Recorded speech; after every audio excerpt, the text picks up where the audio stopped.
So welcome everybody to another episode of Building Your Business with the CCPIA. Today is a very special episode because I've got two of our, I don't want to say oldest, but two of our oldest members in length of membership.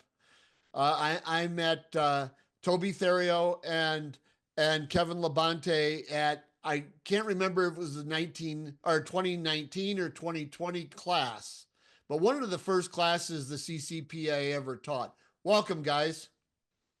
Thank you, Rob. Hi, Rob. Good to see you. Both Toby and Kevin represent a company called Groupe Inspek, which is from Canada, if you haven't figured that out yet. But where specifically are you located? I'm personally located in Quebec City, in the province of Quebec, in Canada, and Toby is. Yeah, I'm close to the Montreal area, where it's mostly bilingual over here. Okay, terrific. So I want to. So let's talk. Let's begin with what is Groupe Inspek? Is you're obviously not in the same location between Quebec City and Montreal. They're not next door to each other. So what is Groupe Inspek? Yeah, we're actually a group of inspectors, kind of all across the province of Quebec. We might have some at other places in Canada at some point. And yeah, so we're 7 inspectors in Montreal, and we have 4 inspectors in Quebec City at the moment. We offer them services like administrative services. So for appointments, scheduling, taking care of their schedule, all the email being sent. So yeah, so we're doing residential, commercial, and industrial inspections. So mostly the new guys all start with residential inspections, and at some point when they get they get bored at some point of doing houses, they can step up their game to play with the commercial inspections. So if you've got 4 and Toby's got 7, then Toby does a lot more work than you do. No, I wouldn't say that. We just shared a little differently. He has stuff there's stuff that he's really good at that I'm better at some other stuff. So it's not a matter of how many people that work within our team. I don't know if you recall, Rob, when we first met. Kevin and I, we were both independent, working under a franchise. Yeah. And so we decided after that class, for many reasons, just to split up, and we both founded together Groupe Inspek. So it's been a great journey so far, and we started, the two of us. Some of the guys decided to follow us, and some other just jumped in, and yeah, as Kevin said, we're about up to 12 now. Yeah, it's interesting. Many years ago, I had the same idea that you have. I thought, more of a consortium. Okay, I'm not going to have true employees, but what if a whole bunch of like-minded people could pool their resources and build something so that if I went on vacation, I had a backup plan and I have infrastructure to answer my phone. I think what you're doing is a very valuable tool, on either side of the border, because you almost run it like a doctor's office. Exactly. And what we're hoping is at some point, some other independent inspector are gonna, feel when they feel lonely working at home and they don't feel like they don't have teammates. They, as you said, they go on vacation, they don't have any backups. So hopefully at some point they're gonna realize that it would be nice to join a great team, and they're gonna give us a call. Yeah. So I always start with with a little bit of background. So, Toby, why don't you tell me a little bit about your background and what got you to inspections? Okay, I did a 3 years college as a civil engineer in civil engineering. I got that degree. I worked for a contractors, civil engineering firm, and ended up in municipalities as the engineering head of department at some point. And I was responsible for all the infrastructure of the city, so roads, lightings, but also buildings. So it was a matter of maintaining the buildings. At some point, we had to demolish and rebuild, like a public work garage or even a city hall. So I was managing all that, and during my civil engineering class, I always had something, that I had an appeal to become a building inspector. So I just kind of follow my dream, and I jumped in. So, and then we met, and then I've been doing this for what, 11 years now. So when we met, it was after 8 years, getting tired of just the residential building inspections. I was doing some commercial, but not enough. It was maybe like a few here and there. I wanted to increase that amount, and I think I did kind of good, because now it's probably, I'd say, not as much as Kevin, but probably like 30% of my income comes from commercial. Hopefully, it's going to grow. I don't know why I wouldn't. Kevin, what about your background? Yes, I was 15 years in the military, so I was sort of a electrician to make it easy to understand. So and when I was close to being released from the army, I already bought some buildings for myself, rental buildings. So and I loved the game, like the architecture, all the construction part, but like physically it was getting a little rough on me. So and I enjoyed finding problems, but the good thing is now I don't have to fix them. So I'm gonna find them, report them, write them in the report, take pictures of it, and explaining to the client what's the well, depending of the what each case, but sometimes how much it's going to cost, or what it could cost or could cause, depending of the contract we have together. And yeah, so I started in 2016 ish, for the inspection in residential. And when we met, I was getting tired of actually doing residential building, because your client is more like, I loved first time buyers, but even if they have a lot of questions, but at some point you repeat always the same thing. And when you get in commercial, your client already knows like about the caulking around the windows. So you just like point it, look at him, and he's like, yeah, that's fine. So the type of client is different. And I love giving courses too. So it's more like I go it's more like I go on site with other inspector sometimes to like hear them, try to teach them how to speak to the client. And yeah, that's the journey so far. And now I would say that I'm pretty much, if I include multifamily in my seven, let's say like 5 units and more in my revenue, I would say it's like 80 to 90% of my revenue, which is from Wow. multifamily to commercial and Wow.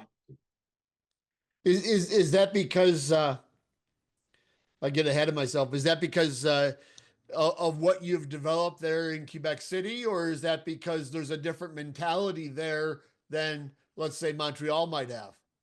It's Or you're actually, just hustling more than Toby? since day one, I worked a lot with investors, and investors usually buy more Ah. than once every 5 years. So Mm-hmm. now it's getting recurring businesses. and they give my name and Yeah. our name to their own clients, their own family. So it's given us a lot of opportunities for us to do inspections. And as I was in Quebec City, I developed a lot in like around here. And for Montreal, it's starting to do the same thing. I'm giving courses to investors. So I have to confess, I don't know as much about the Canadian inspection market as I obviously do in the United States inspection market, even though we share a same border, and in many cases, it's not like it's a river we got to cross, or some vast barrier.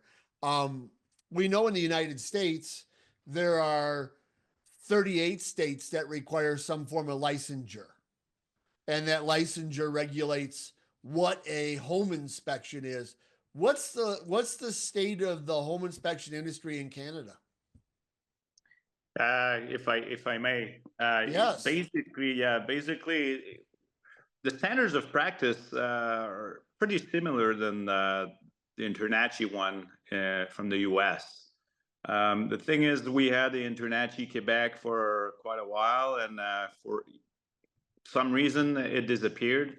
And now we have a PCHQ, and there's been AIBQ for many years.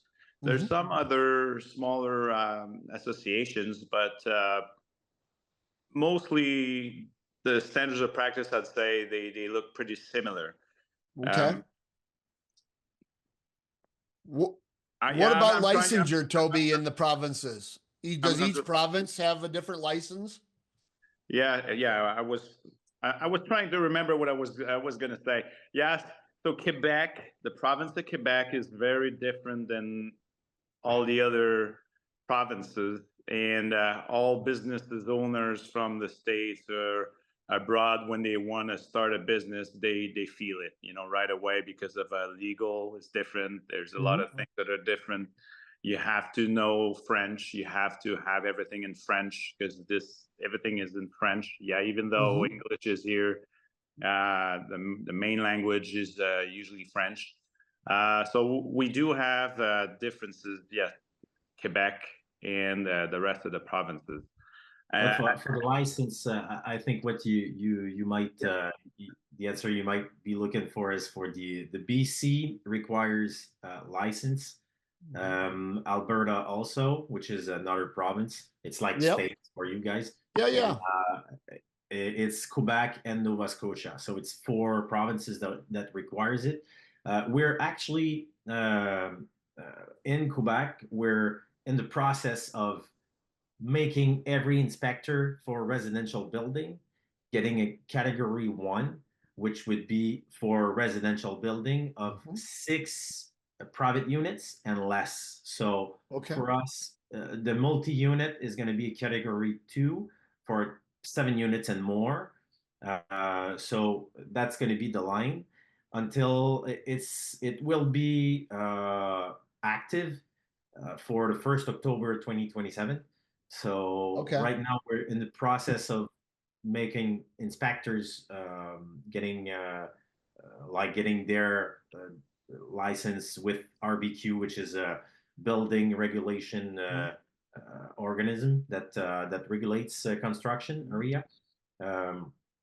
So yeah, that's pretty much the license we're going to have. It's not like right now, it's not working yet.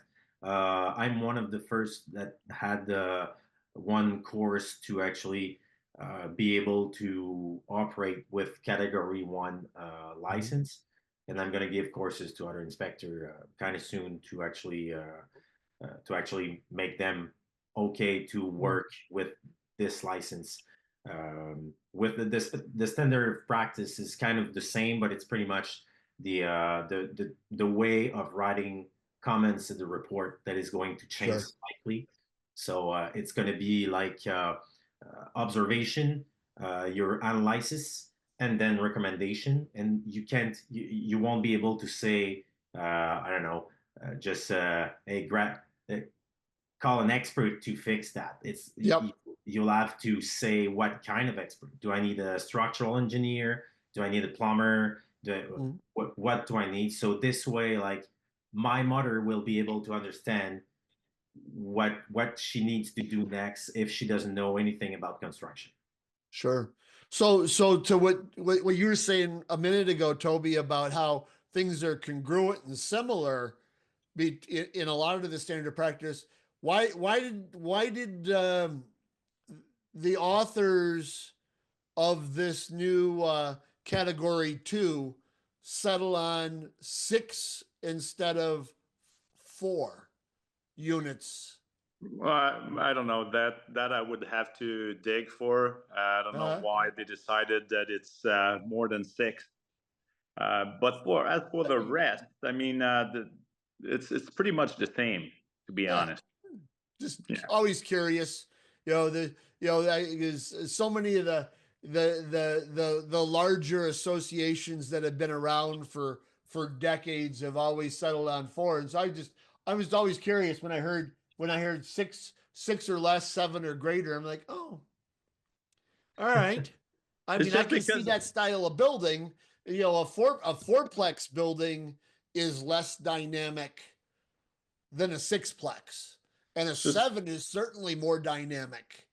In complexity and even accessibility of the various individuals that might be renting those spaces and the knowledge that you need.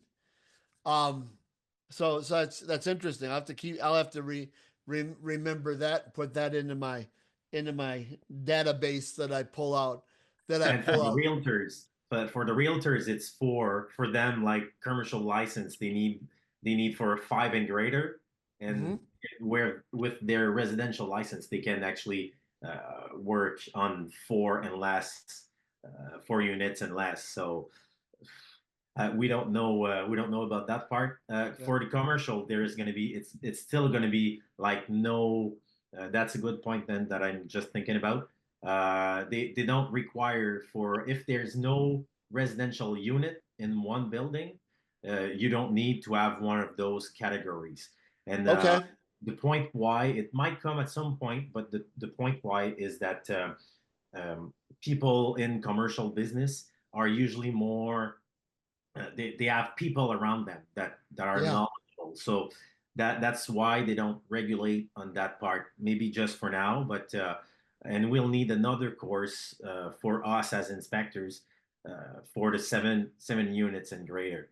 So it's going to be about all big buildings, how to inspect them, because there's few things different that we actually learned in the CCPIA course in Boulder. So there's a few things, even if it's Canada and the States, there's a few things that are the same. And if I may add a little something, our insurance companies as well, they have a little bit of cold feet with the commercial inspections. So this is something, and most of the time we come across real estate agents and they're like, "Oh, you do a commercial inspection? That's so cool. Oh, give me your cards." But most of the time, I don't know. We don't hear about them. We end up, having commercial inspections, but from different. It comes from different people or from word to mouth. But these real estate agents, they don't call you back, even though they act surprised. But if I go back to the insurance companies, we still have discussions with some of them.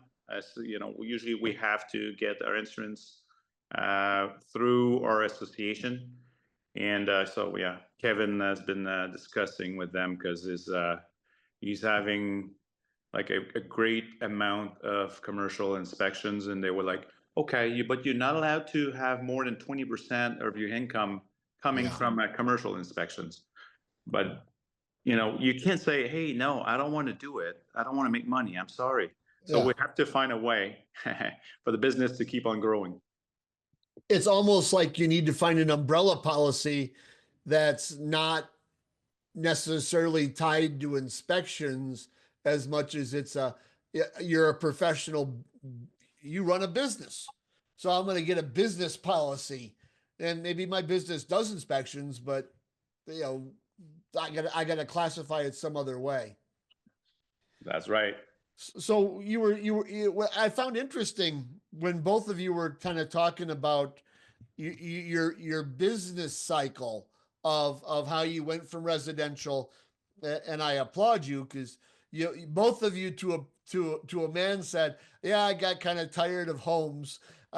It took me 26 years to get tired. It only took you guys a couple, 4 or 5. So you must have worked a whole lot harder than I ever did. Um, but you were classifying your your commercial portfolio in multifamily and then industrial. Is that purposeful, or is that more organic? It's just a better way of speaking, because I've always classified it as all my commercial is all my commercial. Um, is that more because you're you're dealing with two different types of clientels and two different insurances, or is that because of the new regulation coming on board? I'd say I see Kevin is thinking, so I'm gonna Yeah. just gonna say that sometimes when we do, let's say, a gas station, Yes. or could be a restaurant, and sometimes the real estate agent's going to ask us, we're just going to be talking a little bit, and then, oh, so you do, light industrial as well. So in their head, it's separate, I guess. So Okay. that's why we had to mention it separately, because it's. I think it would be easier if it would be like in your world, with everything else but residential is commercial. But it looks like in Quebec, they kind of they have, they divide commercial into other brackets. Well, it's coming from Chicago and the marketplace that I came at before I took this position with the CCPIA. In my dealing with the brokers and the agents selling the properties, they were all segmented too. This agent dealt with multifamily, and this agent dealt with industrial, and this agent dealt with storage, and this agent dealt with daycare facilities. They were very compartmentalized. And I get it. I just found it. I'm just trying to get a grasp on differences, and it doesn't sound like there's a lot of differences. It still sounds like to me that commercial inspections are still running a couple of decades in knowledge base and referral base behind residential. And it's pioneers like Groupe Inspek that are focusing on building the commercial vocabulary of the real estate professionals is probably the most important thing you can do for yourselves and the industry. Well, thank you, Rob, for mentioning all that. So yeah, we're working really hard to making that happen, and Yeah. hopefully other people are gonna realize that we have to do something. Yeah, I do too. It's tough. So not so will that license, Kevin, number 2? If I got confused, I apologize. Will that also encompass like light industrial office space, or is that only for multifamily? It's only going to be for a building which includes residential. Right. in it. Dwellings. So it could be like a semi a commercial on the main floor. Yeah. Then when you go up, it's all residential. So you can have commercial in like on the main floor. Yeah. Then if you're 7 units and more on the upper floors, then it's going to be category 2 building. Whichever you have only one residential unit in the building, it's going to be under that category. Okay. And yeah, for the commercial, it's the demand is maybe a little different than you guys. We don't have very often like requests for, I don't know, let's say 15-story buildings and stuff like that. Usually, which takes a few days. Usually Yeah. we close. We're more, the client look more for the type of inspection which would close in one day. So if it's a big building, we pretty much go on a team. So that's Oh, what's great for us if we as we're multi inspector firm. So if we need one or two guys with us, so one guy is going to go on the outside, and another one is going to do like the all the mechanic room, and the other one's going to go inside a few, inside the apartments. He's only going to do that part, so it's faster for the client. So yeah, that's that's a way of thinking of our clients. If it's multi-day, doesn't happen. Their request is always to like do everything in one day if possible, sure. and then we send them to, I don't know, structural engineer if there's need to. Yeah. So it's very similar to what I'm accustomed to as well. It's and so your solicitation or your, and I guess that's a bad word, um your capture of the client, is that largely through word of mouth and your internet search, or are you able to get a good proportion of your realtors to pass out your name? I would say both. I don't know if Mhm. Toby has something else, says some other Oh, view about it, but for me, from what I see, it's word of mouth, and yeah, they know once you speak with the realtor, like Toby was saying earlier, Mhm. and he's like, "Oh, you do that often? You don't even like, well, for me, you don't even do like bungalows anymore," and so they understand that, okay, so there's the commercial part, and Mhm. for them, even like commercial is not 7 units and more, and it's not even five and more.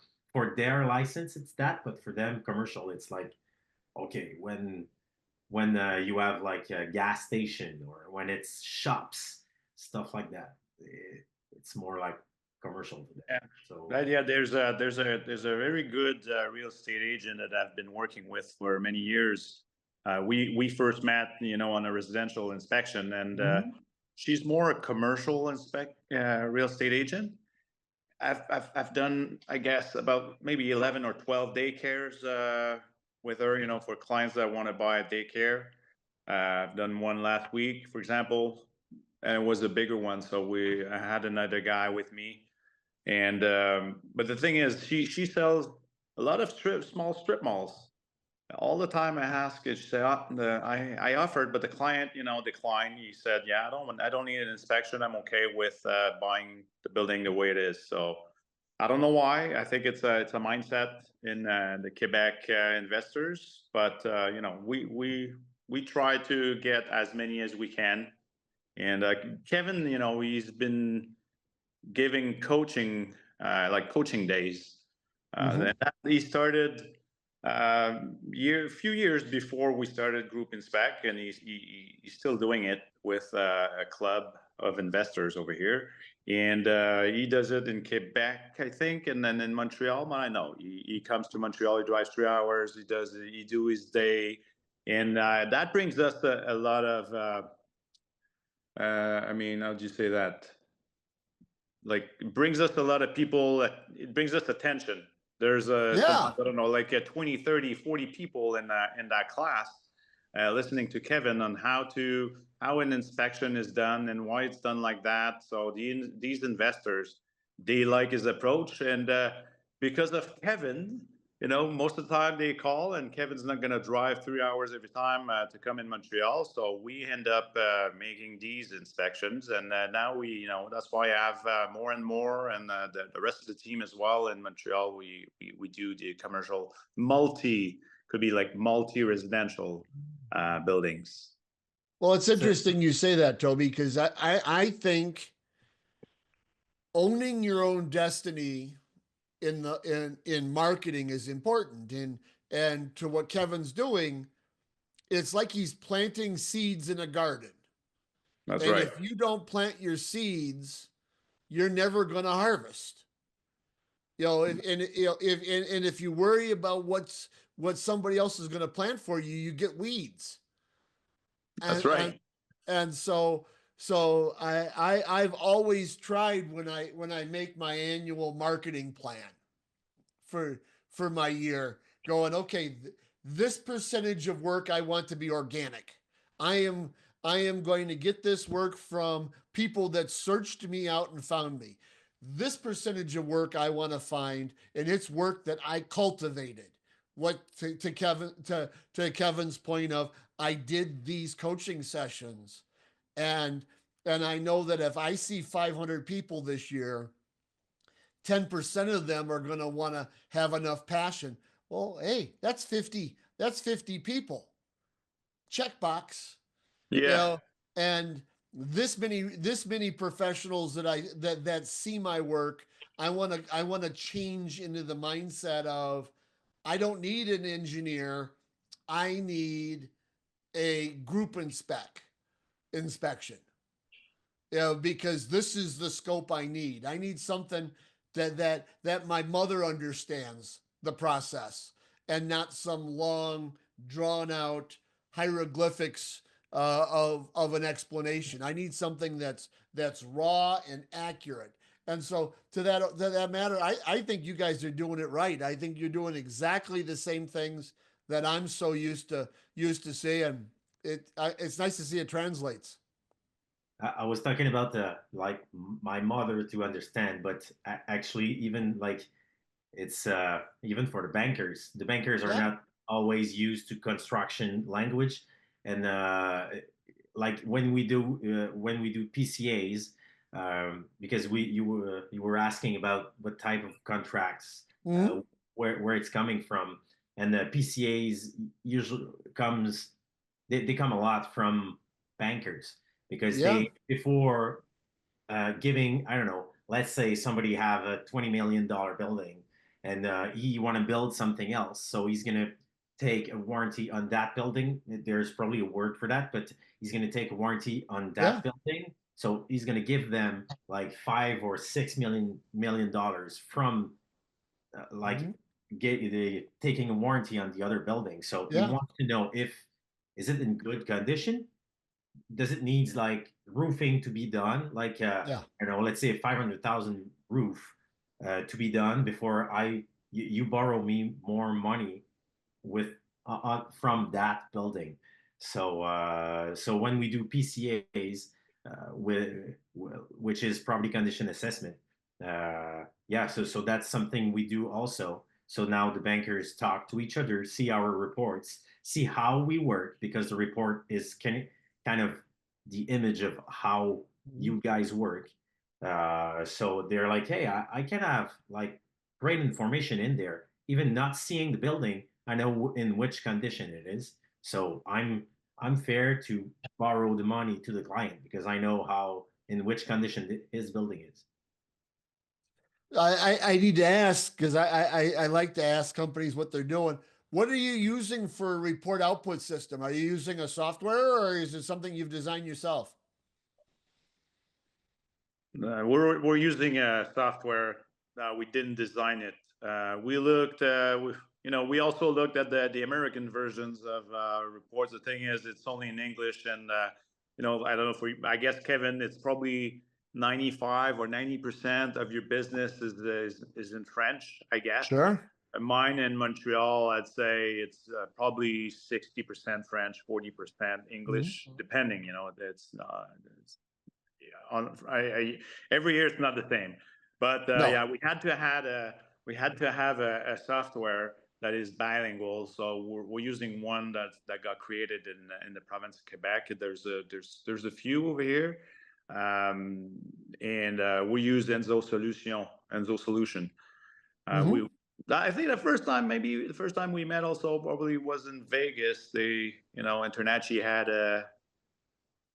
an event over there. I don't know if you were there. Maybe. No, I was not. I think the first time I met you both was in Boulder. Okay.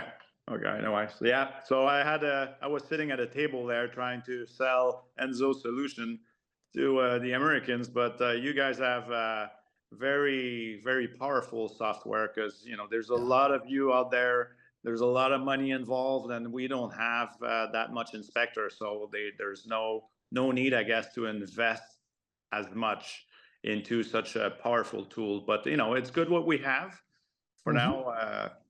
And when we're working really hard right now because of what Kevin said, every inspector in the province of Quebec is going to have to go through a process, and Kevin's going to be teaching, him and a few others, so that we have to go through. Even myself, I'm going through a process right now to be recognized because of that new standard of practice. So Kevin and I right now, we're working really, really hard to rewrite everything within that Enzo solution software.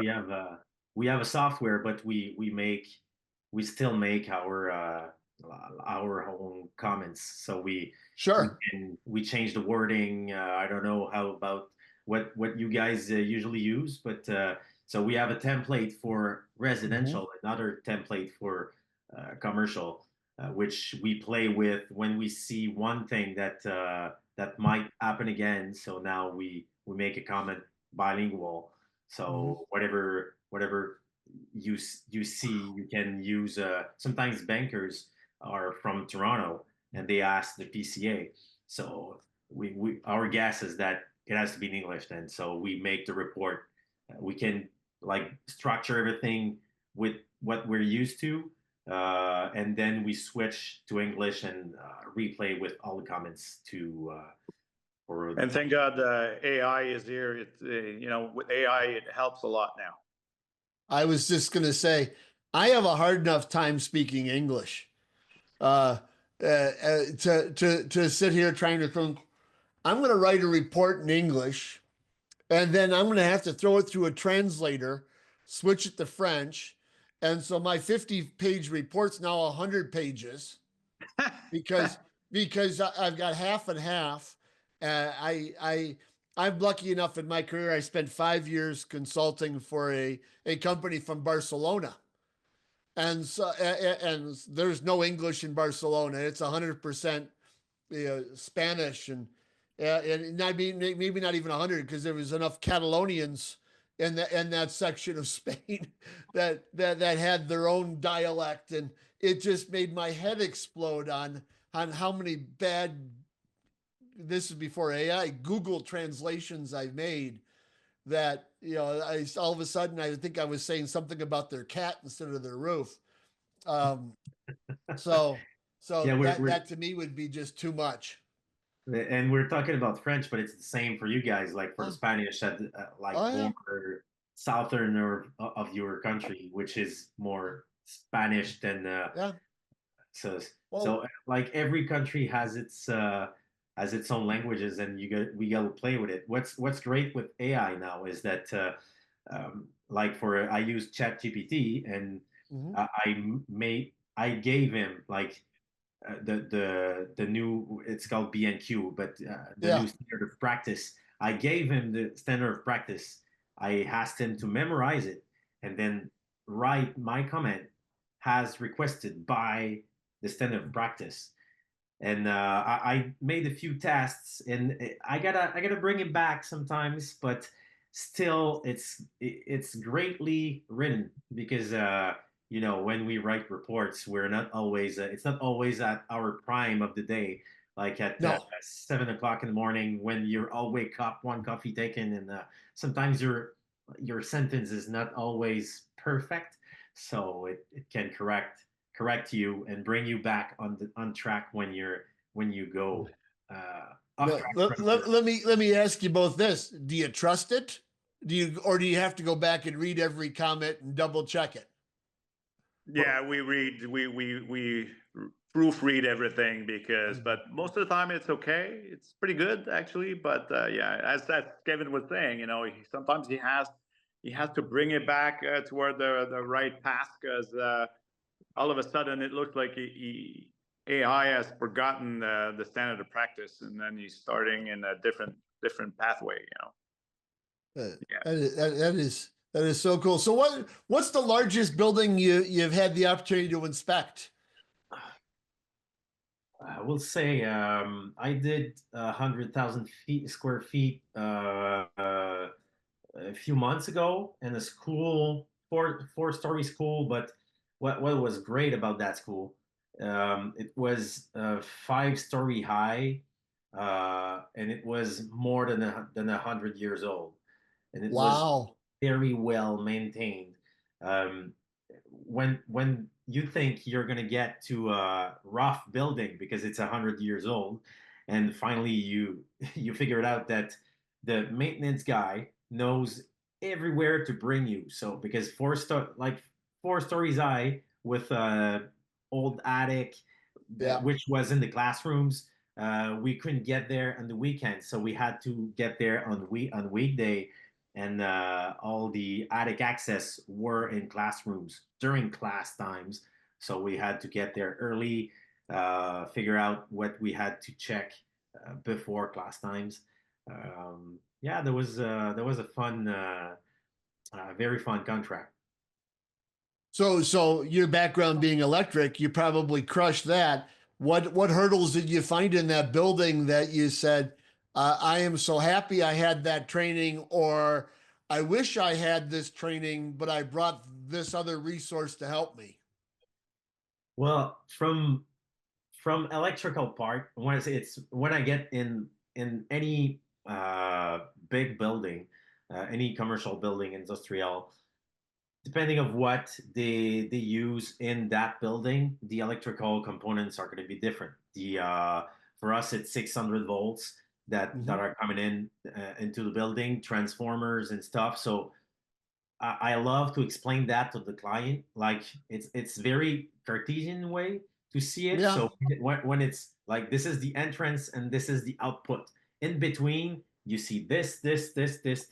So instead of you just looking at something, looking puzzled, if even if you know what you're looking at, but it takes time to figure out what's what, you just say it with words. So your client is Yeah. like, oh, he knows his things. So you don't look.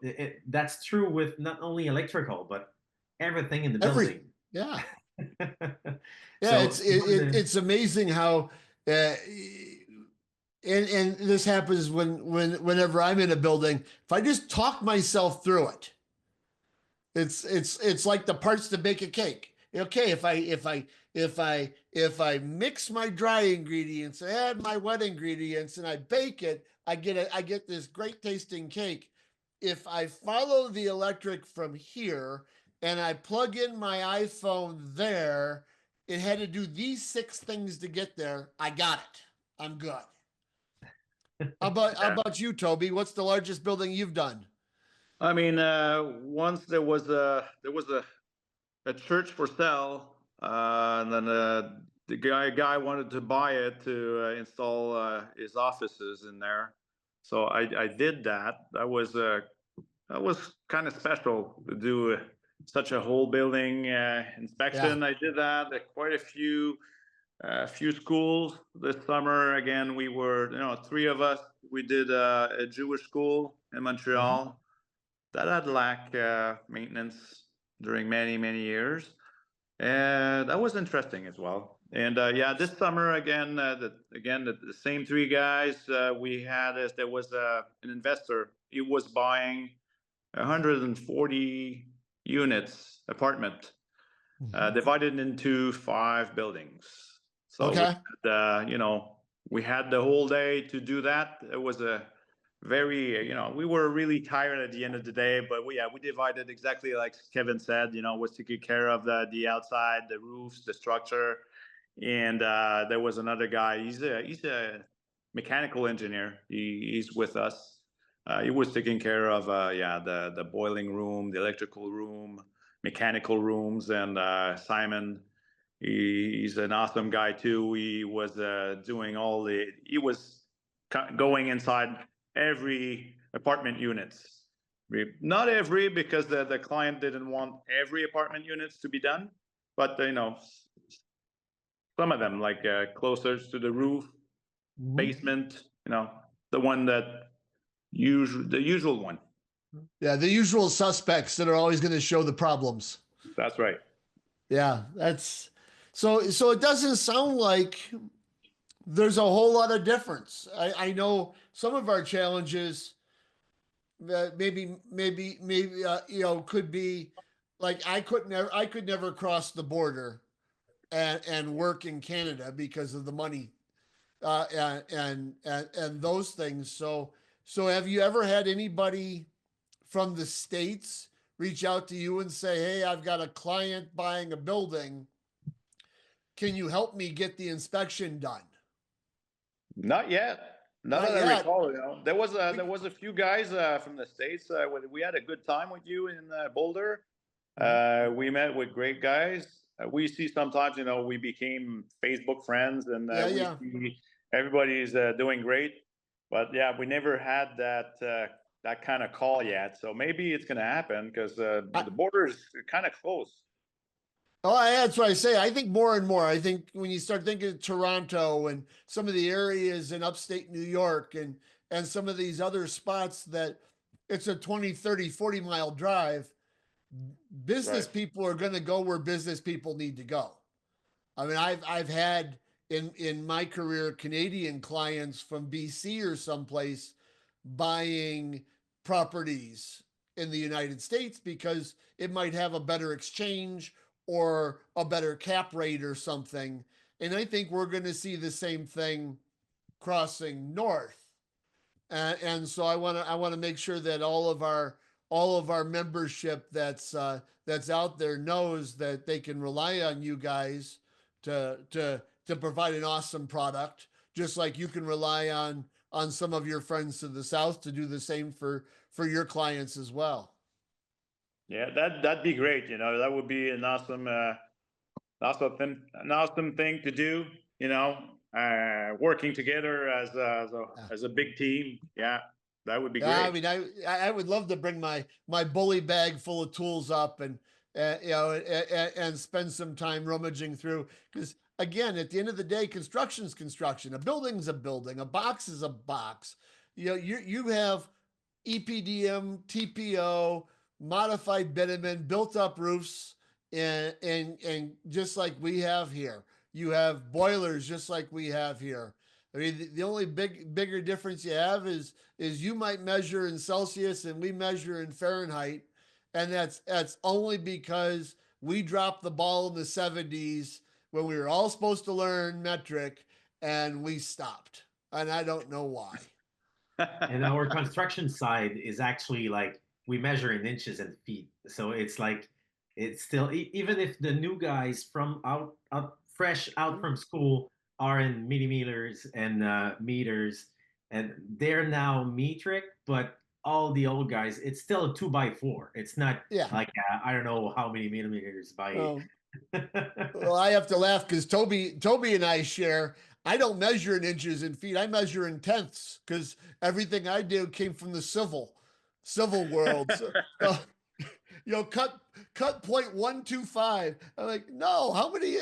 No, I got a 6-foot ruler that measures in tenths, not measures in inches and quarter inches. So it's construction's construction. It doesn't change. We all bleed the same way when we hit our hand with the hammer or get an electrical shock from touching something. Yeah. If it would be from building from the ground, then codes are different to build a new building. But I mean, when you look at a wall and there's a risk of water infiltration, whether it's here or in New York or Florida. I mean, the water's gonna go in. So yeah, it only goes down, right? Yeah. Except in Chicago where they reversed the river, but that's a whole nother story. That's it. So I just want to let you guys know that anything we can do to support, the CCPIA is here to help as you're evolving everything with this new category. If you need help, feel free to lean on us. I want to thank you both. This has been great. Um, I need to know more about Canadian inspections because we have a lot of members up north, and I think you're evolving just as fast proportionally in commercial inspections as we are.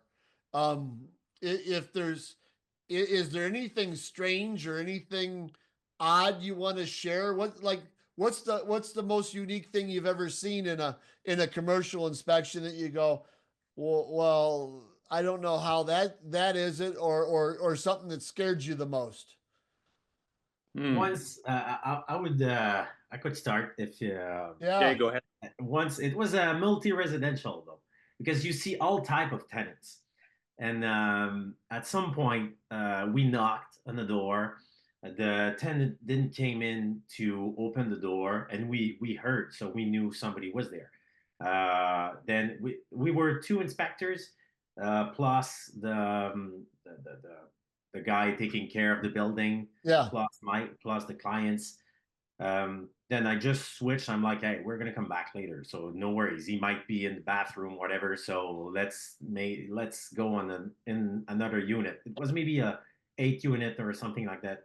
And once I was leaving and going down the stairs, I heard the door opening, and the tenant grabbed my client like on the shirt on his shirt and start smacking his face and dragged him in his unit, and everybody froze, like nobody was doing anything. So my switch kicked on, went running on the door, what had a look like recess, what's going on. There's a second guy going on top of my client. He had nothing in his hands, so took his throat with the arm. And I'm like, we don't want to fight, you just let it go.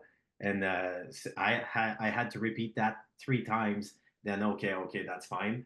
One of my other inspector uh, held him, and then I went for the other guy. So we fought for our client, and then Wow. we finished. We still finished the inspection. The client just stopped there because the police was coming in, and we I had another appointment at 1300. So I went on the roof, finished my stuff, told the police guy, "Hey, we got to finish what we have to do here, but I'm gonna make the deposition. I don't know how to call that, but Yeah, yeah. writing and stuff." So at the end of the inspection, so yeah, that was and I saw that client 1 week after in an event with one bank. He was there with he had I don't know, something under the eyes when you get smashed on the nose. And I asked him, "Hey, what's going on with the purchase?" "I'm gonna buy it for sure. I'm gonna throw him out of the building." Uh, How about you, Toby? you know, nothing comes up really quickly like that, but because I know Kevin at some point also had another inspection where he found out like an apartment that was it was kind of a hidden apartment within the building. So It was in the yeah, attic, an old apartment in the attic of a building. So I went in the attic, made my inspection, and at some point, hey, that's a window. Went inside that window. It was now in a bathroom from like the 40s. And so yeah, I was in another unit inside the building itself. So it was probably meant to be hidden at some point, maybe to hide, to go to war in the past. I don't know, but It was yeah, for Harry Potter. You know, yeah, instead of being under the stairs, it was up in the attic. yeah, yeah. exactly. I mean, Uh, if this is where I was brought up, that would be part of maybe the Underground Railroad or something, where they hid some of the migration trails of people escaping from one place to go to another place. But I'm not sure how that history goes where you're at. yeah. I know there was spots in the woods in the mountains where people were hiding to not go to war. Oh yeah. Sometimes it was in between, like in between walls where there was openings and there was like a little room, so it might have been there too. I saw some of these in during inspections. Um, yeah, and I saw also like well, we see a lot of things in inspection, like structural. Once I went to c'est quoi vite center en anglais? Crawl space. Crawl space.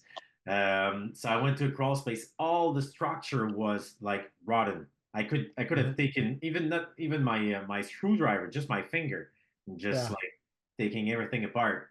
So called the city when I came back home for the first time. Never happened before, and they told me if it's not dangerous for people on the street, can't do anything about it. So Okay.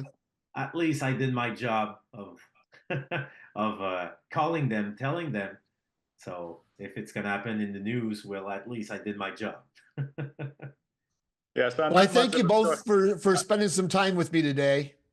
I hope to see you soon. Maybe I might see you in February at the International Convention. If not, I might see you in October at the next one. Yeah, probably October and March. I'm going to be away, but yeah. So I was going to say that I'm not much of a storyteller, so that's why I don't, come up with these ideas. But yeah, thank you, Rob. It was really good to be with you as well. I've been inspected for 35 years, Toby, and I don't have any fun stories at all. And so I might be the most boring person in the world. I don't have any secret rooms I mean, I've had inspectors that have found dead bodies in building. I have got nothing. Yeah, that happened too. Dead bodies. So with that, thank you, gentlemen. Groupe Inspek out of Canada. Thank you so very much, and I look forward to seeing you guys very, very soon. Yes, sir. Thank you, Rob. Thank you, Rob.